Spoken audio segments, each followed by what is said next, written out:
sometimes. No, am I being videoed right now, though? Huh? Am I being videoed? I was hoping that there would be like an actual guy over here with a microphone. That was what. Yeah, that's me. That's me. That was me. Was Boom. it? That was me with the microphone. No, but you just picked it up. I saw it right there. No, I use it every now and then just to bring people over. Was you know what I'm saying? Was that you there? I was on the mic. Yeah, That yeah. was you? Yeah, that was Recorded? me. Yeah. Okay. Yeah, bro. Yeah. I got a Corona.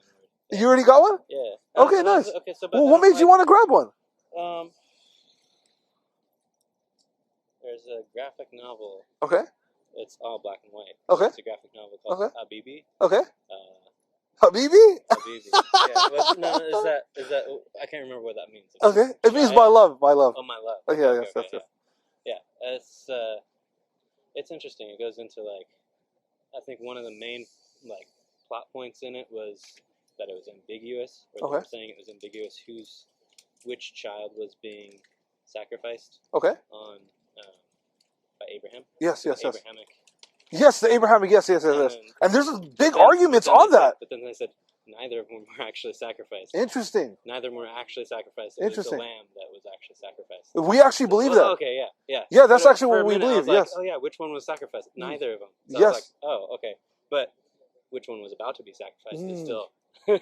So I believe is that. So we believe it was Ismail that was about to be sacrificed, which we believe is the first son. Okay. Right. Yeah. So the thing is, like it depends, like what denomination of Christianity you are. Mm-hmm. The Christians, they don't agree with that because they believe that Hajar was a slave woman, right? And because Ismail, right, was born from Hajar, who was a quote unquote slave woman, right?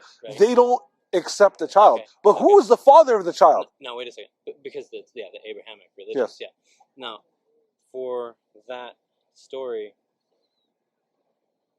do they still say Ishmael was cast out? Is that part of the Quran? No, that's not part of the Quran. No, it's not. No. So do they flip it the same way? What's the other one? Ishaq. Ishaq. Ishaq. Yes. Do they say that he was cast out? Yes. No. So they put preference on Ishaq over Ismail. Ismail. Yeah. So they're choosing Ishaq over Ismail. Is there still one that's cast out in the text? No, we don't cast out any of them. No, nobody's cast out. No. We believe that. And then recovered, but I can't remember. No. So we don't believe that. Okay. So when it comes to the story of Abraham, we believe that obviously Abraham, he married a woman named Sarah, right? In English, they refer to her as Sarah. Right. And Abraham is in English. We believe his real name is Ibrahim, right? So Ibrahim married Sarah, right? But the thing is, Sarah could not get pregnant. Right. In the beginning of their marriage, he could not get pregnant. And all the way till old age, finally... They're unified in all three Abrahamic religions. Well, the thing is, okay, there's three religions that she couldn't get pregnant. Yes. You see, laughed. Yeah. And then she said, "I'm not laughing." Yeah. Okay. So there's three religions that claim to be Abrahamic. Right. Only one of them is truly Abrahamic, and that's up to the person themselves to go seek out and find out which one is truly the Abrahamic religion and which one is not. I don't want to go into like which one is correct, but I do like to see the information that each one has. No, you just illuminated my mind too. That nobody was cast out. Neither of his sons was cast out in this sphere. Let's say this sphere. That nobody was cast out. Yes. It was just an order of the operations. I don't know. Yes. Okay, well, yeah, because so basically the story goes, Abraham, he had a wife named Sarah. She was barren. She couldn't have children. He really wanted children, right? He's a prophet of God, right? He's a prophet of God, right? And he wanted to spread his seed. So he could, obviously as a prophet of God, when you have children, then they're going to be possibly chosen as prophets as well, right? So he wanted children. That's something he wanted really bad.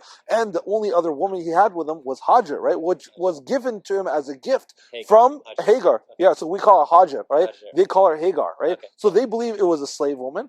That it was actually a woman that was given as a gift from the Egyptian king. There was an Egyptian king that wanted to take Abraham's wife for herself, right? Egyptian or slave. Yeah. Okay. Yes. There's the spheres there. Okay. Yeah, yes. That's really cool. So then, as a gift, right? The king gave Sarah a servant, right? That, hey, she's going to be with you. But since Sarah could not have children, he ended up marrying her instead, just so he could have a child. So then he married her, he had a child with her, and then later on, Sarah was able to get pregnant with Ishaq. So what certain people do is they completely disregard the first child, which was Ismail, right? Which was his most beloved child as well, because that was his first child. He's waited until he was very old to have this child. And then the story goes that, one day he was having a dream, and in this dream he was given a vision to sacrifice his son. So then he wakes up and he tells his son, Ismail, oh Ismail, I had a dream to sacrifice you. And he said, oh, if this is a command from your Lord, then why do you hesitate? Let's go to the mountaintop right now. Yes. Now, in the Christian realm, in the Christian sphere, there is a small portion about Hagar. Yes. How do you say it? We call it Hajar. Hajar. Yeah, Hajar. Mixing. No problem. It's that he was cast out. Ismail was cast out, and then there was Hajar was, I believe, crying by a tree, and they got Abraham's sympathy, and he brought them back. I believe this. So there's no casting out story in here. No, there's not a cast out story. There is a story of where Abraham, he left Hajar and Ismail in the desert of Mecca. Of Mecca, yes. Oh. Yes. Because we believe Prophet Abraham, right? We believe Abraham is the one who built this with his son Ismail. Okay. He was the first one to build the first house of worship ever created. Yes.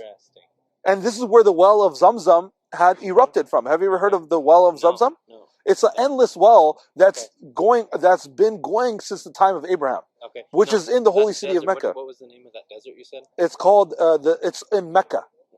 Oh, the desert of Mecca. The desert of Mecca, right? It happened right here, right here. So there's a well like right next to the Kaaba. It's an endless well that's been going for centuries upon centuries. Okay, and this is known as the most purest water on earth. This is known as the true holy water. That scientists have even done experiments on this water, and they found water from this region to be completely different than any other place in the world. I have a friend. He's very much into. He's a business owner, but he's gotten to this idea that we're water monsters. So we're all aliens. We're water monsters. Everything functions off. We all need water to survive. So I would agree with that. I agree with that. Yeah. So so the story goes that basically there was a certain incident that happened with Hagar, which you guys call her Hagar, we call her Hajar, right? And then that's when the well of Zamzam erupted as a miracle for her and her son Ismail at the time that were suffering, in the desert, because they ran out of food, they ran out of water, and she started praying for sustenance. And then out of nowhere, an endless well erupt in the middle of the desert. So who would have thought in the middle of the desert, where it's known as the driest place in the world, that there's an endless well? Just so you know, I commute from Antelope Valley. Okay, nice. And it's about an hour up the 14 freeway.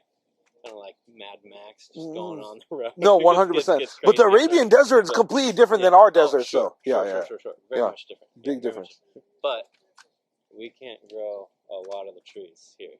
Oh, okay. Like it gets so cold and it gets so hot that the zones it's like more restrictive for each tree. I work at a nursery. Okay, interesting. That's why I'm coming here. So you're familiar with plants and stuff like that. I came here and I said, oh, this is so much better than the satellite that I was going to go to. C-Sub. No, what's your name again? Oh, my name is Wahab. Wahab. Yes. I'm Matthew. It just, there's no life. There's no student life. There's no student trees, horticulture, anything. So I said, when I came here, I said, there's so much better, dude. Imagine this. Nicely architected buildings. You know what I mean? Tables here. You get to meet me too. You know. Yeah. Absolutely. That's cool. Yeah. Did you have any other questions about those stories? What's your thing? What organization are you part of? Yeah. So this is called one Muslim right here. Yeah. So this is called the Yes. A banquet. Let's say, of information. Of course. It's called the MSA, which is the Muslim Student Association. There we go. So we're here just to basically pass along the message of Islam, because unfortunately, most people, because unfortunately most people, they don't know about the message of Islam, right? Or most people, they heard about the message of Islam from non-Muslims. You know. That's right. How you doing, my brother? What's your name? I'll take off. Ben. Okay, Wahab. Nice to meet you. All right, my brother. It was a pleasure meeting you. Do you want any gifts? I'd love to. I'm good. Can I interest you in a copy? I am. Beautiful. Yes, I am, have a good one. Okay. God bless you, my brother. Take care. Have a good one. It was a pleasure talking to you. What's up, brother? What brought you over to the table, man? I heard you talking earlier. I've always had a curiosity of understanding other religions. تكاد تميز من الغيظ كلما ألقي فيها فوج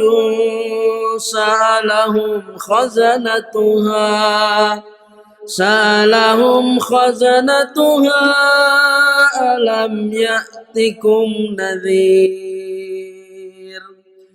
قالوا بلى قد جاءنا نذير فكذبنا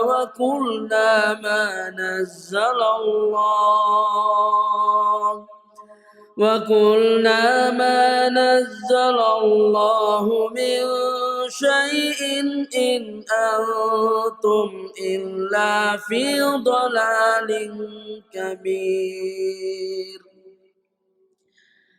وقالوا لو كنا نسمع أو نعقل ما كنا في أصحاب السعير فاعترفوا بذنبهم فسحقا لأصحاب السعير